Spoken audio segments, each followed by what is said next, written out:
Your kind doesn't belong here.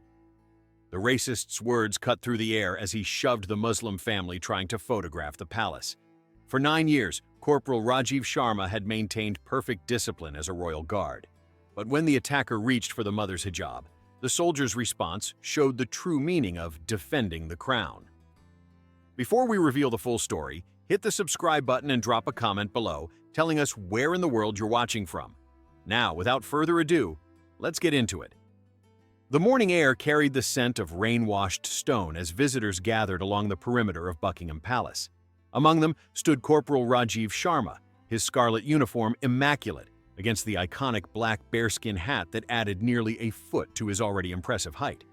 For 4 hours, he had maintained perfect stillness, his ceremonial rifle positioned precisely against his shoulder, eyes fixed forward in the 1,000-yard stare that royal guards were famous for. Tourists often speculated about what went through the guards' minds during these long hours of motionless duty.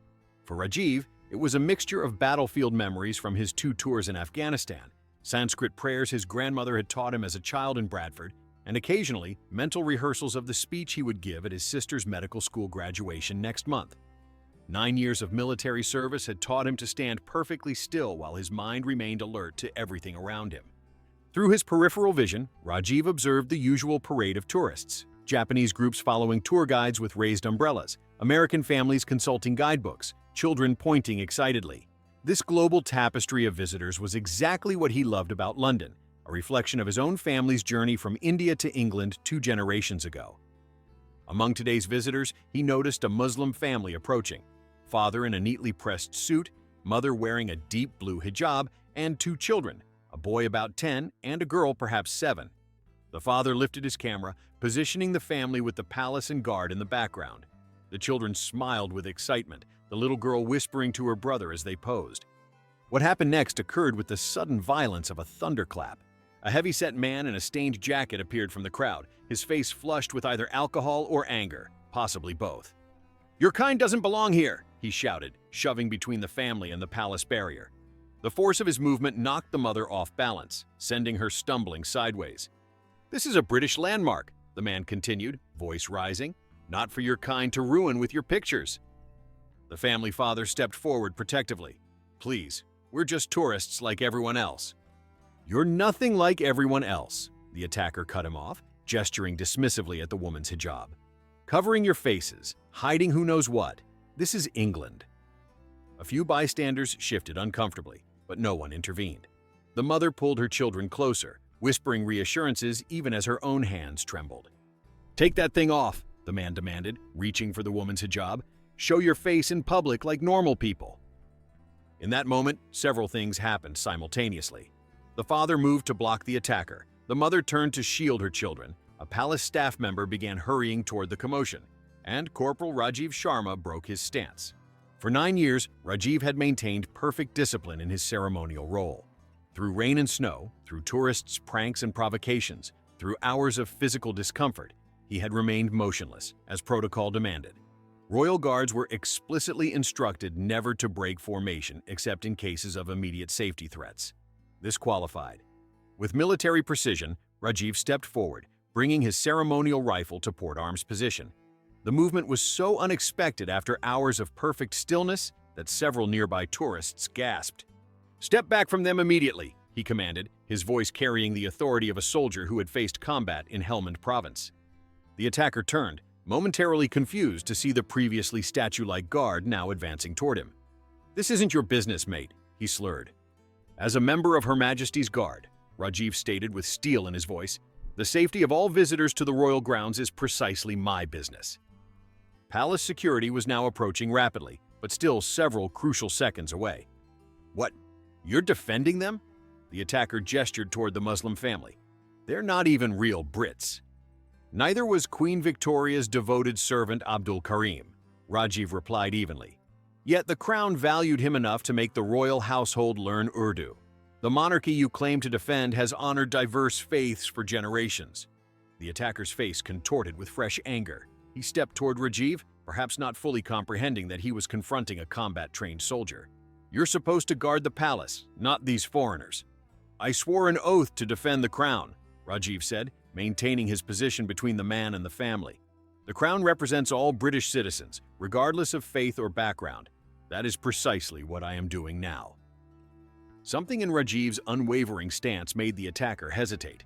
Behind him, the Muslim father had gathered his family close, the children's eyes wide with a mixture of fear and growing wonder as they watched the scarlet-clad guard defending them.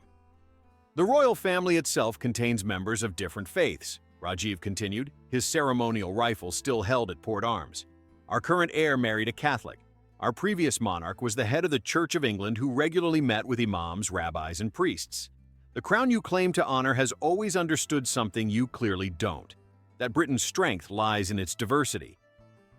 Palace security officers had now reached the scene, quickly moving to detain the aggressor who had suddenly lost much of his bluster.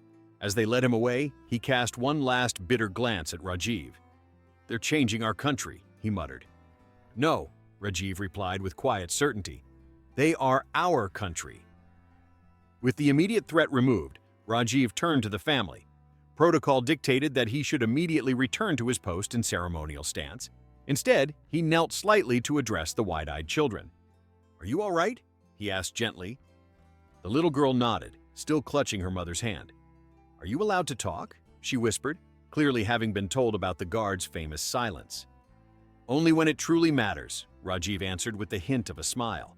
Then, reaching into a small hidden pocket of his uniform, he withdrew two small commemorative pins bearing the royal insignia, the type occasionally given to special visitors. He offered one to each child. "So, you remember that you belong here just as much as anyone else." The boy accepted the pin with solemn reverence. "Thank you for protecting my mom," he said quietly. Rajiv nodded once, then stood and addressed the parents. "I apologize for the disruption to your visit. Please don't let one person's hatred dim your experience of London." The father's eyes were bright with emotion. "We won't," he promised. "My children will remember what a real British soldier stands for today." Around them, something remarkable was happening. Tourists who had witnessed the incident began to applaud, tentatively at first, then with growing enthusiasm. A British grandmother wiped tears from her eyes. An American college student lowered her phone after capturing the entire exchange. Two teenage girls in hijabs watched from a distance, their expressions a mixture of surprise and validation. With a final nod to the family, Rajiv returned to his post, resuming his ceremonial stance with perfect precision. To casual observers who hadn't witnessed the incident, he appeared exactly as he had before, motionless, expressionless, the perfect embodiment of royal tradition. But something had changed. The tourists now viewing him saw not just a ceremonial figure, but a living embodiment of principles greater than ceremony. The story might have ended there, recorded only in the memories of those present and perhaps a few social media posts. But fate had placed among the witnesses that day a reporter from The Guardian who had been researching a piece on changing security protocols at royal residences. By evening, videos of the incident had spread across social media platforms. "L'Arche Royal Guard defends" and "This is our country" began trending on Twitter.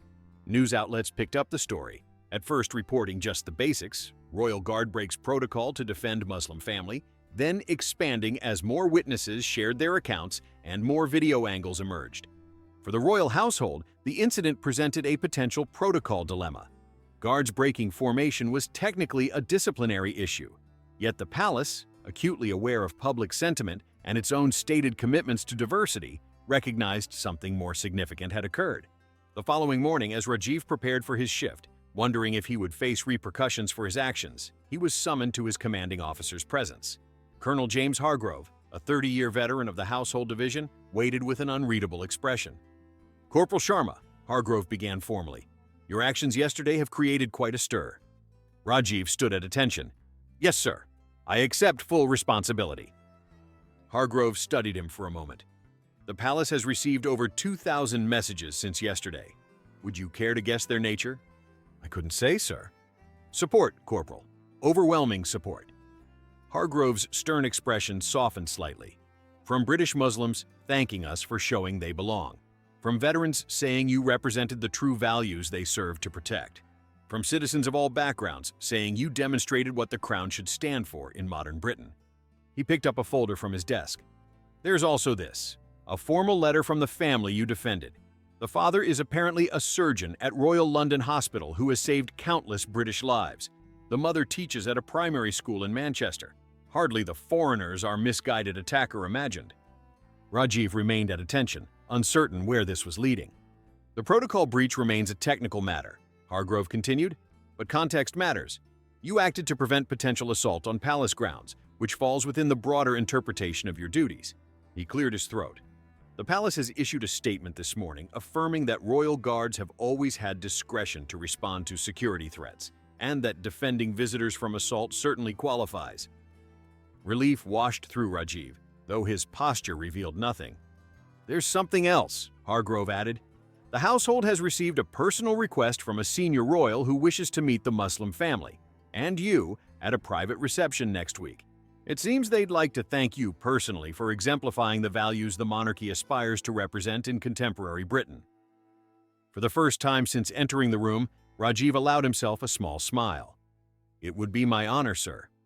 Good, Hargrove nodded. Now, as for today…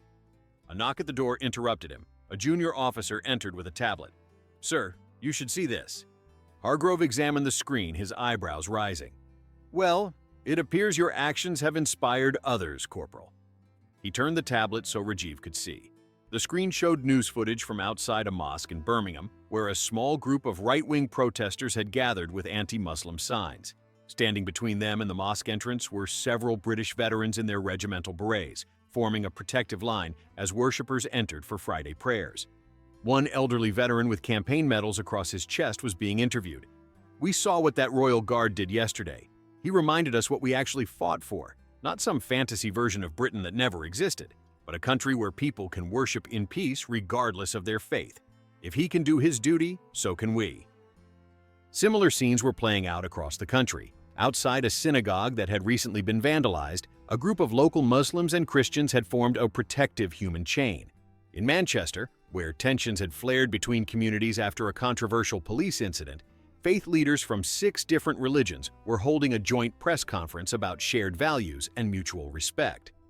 It seems you've started something, Corporal, Hargrove said quietly. Not started, sir, Rajiv corrected respectfully.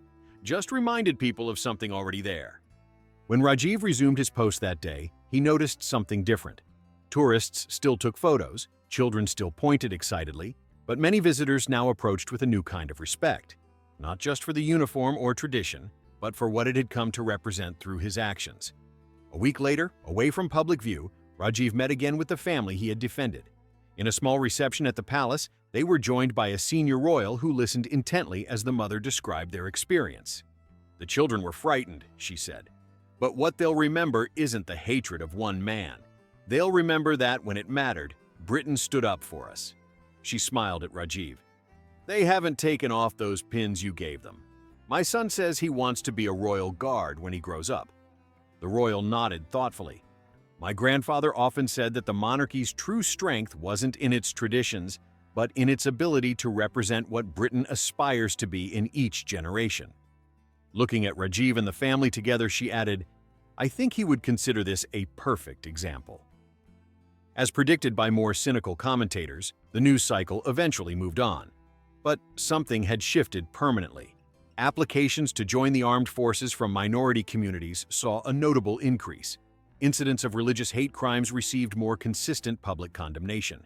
A photograph of Rajiv at his post became an iconic image, reproduced on murals celebrating modern British identity. For Corporal Rajiv Sharma himself, life largely returned to normal. He continued his ceremonial duties with the same perfect discipline he had always shown.